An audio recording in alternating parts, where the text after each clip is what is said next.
Hello there. Keith Fitzgerald, Chief Investment Strategist for Money Map Press here in my home office. Thanks for joining me. People are talking a lot about the fiscal cliff since President Obama was reelected. It's as if they've suddenly rediscovered the problem. I don't know about you, but I find that fascinating because the way I see it, the fiscal cliff is the single biggest issue facing our country, bar none. The fiscal cliff has never gone away. The fiscal cliff has never disappeared. The campaign simply glossed over it. But you know what? It's not just one single fiscal cliff. There are actually three fiscal cliffs. The fiscal cliff is headed our way at breakneck speed. There will be no time for relaxing, no time for backslapping, and no time to ease into the White House, or even to return to it for that matter. Here's the three sections you need to be concerned about. Number one, the so-called Bush tax cuts. They expire December 31st at midnight. This means that we revert to higher Clinton-era taxes barring any fresh policy decisions. Number two, there are $1.2 trillion in automatic budget cuts that go into effect January 1st, 2013, unless Congress can figure out how to bring that much more money into the nation's piggy bank immediately. And third, America crashes into its debt ceiling again in early 2013.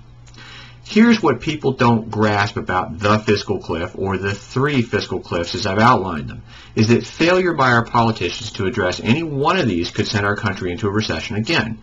And that's the real problem. Not the recession or not even the fiscal cliff. It's our politicians. What our politicians don't grasp is that issues 1 and 2, the tax cuts and the spending cuts, they will hit the economy way before they hit the theoretical limits of expensive capital and debt overhang. In fact, they already are. As you know, profits are dropping, hiring is slowing, earnings growth is decelerating. If CEOs have a reason to be cautious, they will, because when they're faced with uncertainty, they want to pull in their horns, and there's a lot of that right now. Timing is everything when it comes to the fiscal cliff. Our leaders have been screwing around with this for several years now.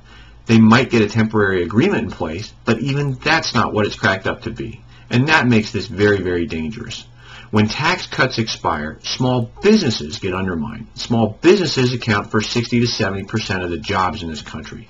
Small businesses won't spend. They won't hire. The increase in capital gains makes people less likely to invest because it actually creates a disincentive. That in turn affects net worth for millions of American households because when investment drops, so does, guess what, spending and confidence.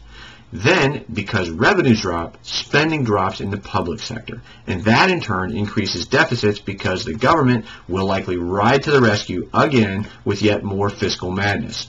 The way I see it, this is like trying to take cough medicine in small doses. It still tastes terrible. So be very, very cautious when it comes to your money right now. No question, you've got to be in the markets, but you've got to be in the markets correctly. The government wants you to spend, yet is meddling in our capital markets, and they're trying to force your investments. I don't think that's a good idea. I think it's very dangerous because it relies on the creation of new credit to fill the gap.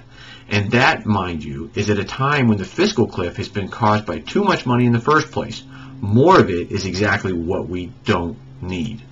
Until next time, thanks for joining me. See you again soon.